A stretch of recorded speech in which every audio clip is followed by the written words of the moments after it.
नमो भगवते वासुदेवाय नमः। आज हम सुनेंगे माघ मास की कथा का दूसरा अध्याय। तो चलिए शुरू करते हैं।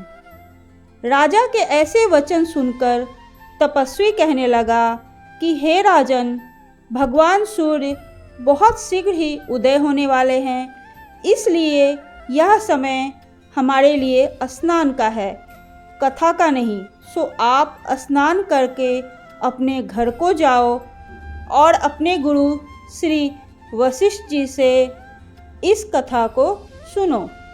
इतना कहकर तपस्वी सरोवर में स्नान के लिए चले गए और राजा भी विधि पूर्वक सरोवर में स्नान करके अपने राज को लौट आया और रानीवास में जाकर तपस्वी की सब कथा रानी को सुनाई। तब सूत जी कहने लगे कि महाराज, राजा ने अपने गुरु वशिष्ठ जी से क्या प्रश्न किया और उन्होंने क्या उत्तर दिया, सो कहिए। व्यास जी कहने लगे, हे सूत जी, राजा दिलीप ने रात्रि को सुख से सोकर प्रातः समय ही गुरु वशिष्ठ जी के पास जाकर उनके चरणों को छूकर प्रणाम करके तपस्वी के बताए हुए प्रश्नों को अति नम्रता से पूछा कि गुरुजी, आपने आचार, दंड, नीति, राजधर्म और चारों वर्णों के चारों आश्रमों की क्रियाओं, दान और उनके विधान, यज्ञ और उनकी विधियां, व्रत, उनकी प्रतिष्ठा तथा भगवान विष्णु की आराधना के अनेक प्रकार से और विस्तार पूर्वक मुझको बतलाइए। अब मैं आपसे माघ मास के स्नान के कथा को और उसके महत्व को सुनना चाहता हूँ। सो हे तपोधन, नियम पूर्वक इसकी विधि बताइए। गुरु वशिष्ठ कहने लगे कि हे राजन, तुमने दोनों लोकों के कल्याणकारी, वनवासी तथा गृहस्थियों के अंतकरण को पवित्र करने वाले माघ मास के स्नान का बहुत सुंदर प्रश्न पूछा है। मकर राशि में सूर्य के आने के बाद माघ मास में स्नान का फल गौ, भूमि, तिल, वस्त्र, स्वर्ण, अन्न, घोड़ा आदि दानों तथा चंद्रयन और ब्रह्मकुर्च व्रत आदि से भी अधिक होता है। वैशाख और कार्तिक में जप, तप, दान और यज्ञ बहुत फल देने वाले होते हैं, परंतु माघ मास में इनका फल बहुत ही अधिक होता है। माघ में स्नान करने वाला पुरुष राजा और मुक्ति के मार्ग को जानने वाला होता है। दिव्य दृष्टि वाले महात्माओं ने कहा है कि जो मनुष्य माघ मास में सकाम या भगवान के निमित्त नियम पूर्वक माघ मास में स्नान करता है, वह अनंत फल वाला होता है। उसको शरीर की शुद्धि, प्रीति, ऐश्वर्य और चारों प्रकार के फलों की प्राप्ति होती है। अदिति ने 12 वर्ष तक मकर संक्रांति में अन्न त्याग कर स्नान किया। इससे तीनों लोकों को उज्जवल करने वाले 12 पुत्र उत्पन्न हुए। माघ में स्नान करने से ही रोहिणी, सुभद्रा, अरुंधति दानशीलता हुई और इंद्राणी के समान रूपवती होकर प्रसिद्ध हुई। जो माघ मास में स्नान करते हैं तथा देवताओं के पूजन में तत्पर रहते हैं, उनको सुंदर स्थान, हाथी और घोड़ों की सवारी तथा दान को द्रव्य प्राप्त होता है। अतिथियों से उनका घर भरा रहता है और उनके घर में सदा वेद ध्वनि होती रहती है।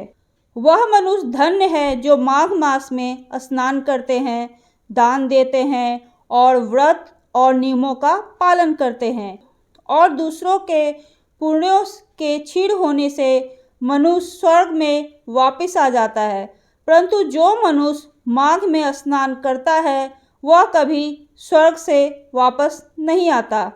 इससे बढ़कर कोई नियम, तप, दान, पवित्र और पाप नाशक नहीं है। फिर ऋषि जी कहने लगे कि हे राजन, एक समय 12 वर्ष तक वर्षा न होने के कारण, प्रजा क्षीण होने के कारण संसार में बड़ी उदासीनता फैल गई।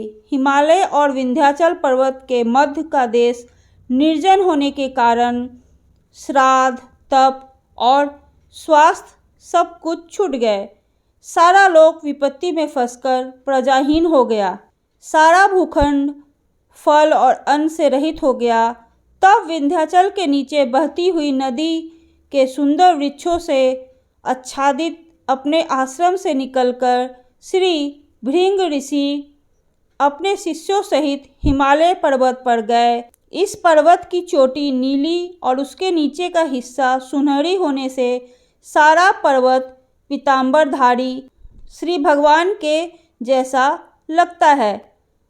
पर्वत के बीच का भाग नीला और बीच बीच में कहीं कहीं सफ़ेद होने से तारों से युक्त आकाश जैसी शोभा को प्राप्त होता है। रात्रि के समय यह पर्वत दीपकों की तरह चमकती हुई दिव्य औषधियों से पूरित किसी महल की शोभा को प्राप्त होता है। यह पर्वत शिखाओं पर बांसुरी बजाती और सुंदर गीत गाती हुई किन्नरों तथा केले के पत्तों की पताकाओं से अत्यंत शोभा को प्राप्त हो रहा था। यह पर्वत नीलम, पन्ना, पुखराज तथा इसकी चोटी से निकलती हुई रंग बिरंगी किरणों से इंद्रधनुष के समान प्रतीत होता था। स्वर्ण आदि सब धातुओं से तथा चमकते हुए रत्नों से चारों ओर फैली हुई अग्नि ज्वाला के समान शोभायान था। इसकी कंदराओं में काम पीड़ित विद्याधरी अपने पतियों के साथ आकर रमण करती थी और गुफाओं में ऐसे ऋषि मुनि जिन्होंने संसार के सब कलेशों को जीत लिया है, रात दिन ब्रह्मा का ध्यान करते थे और कई एक हाथ में रुद्राक्ष की माला लिए हुए शिव की आराधना में लगे हुए हैं।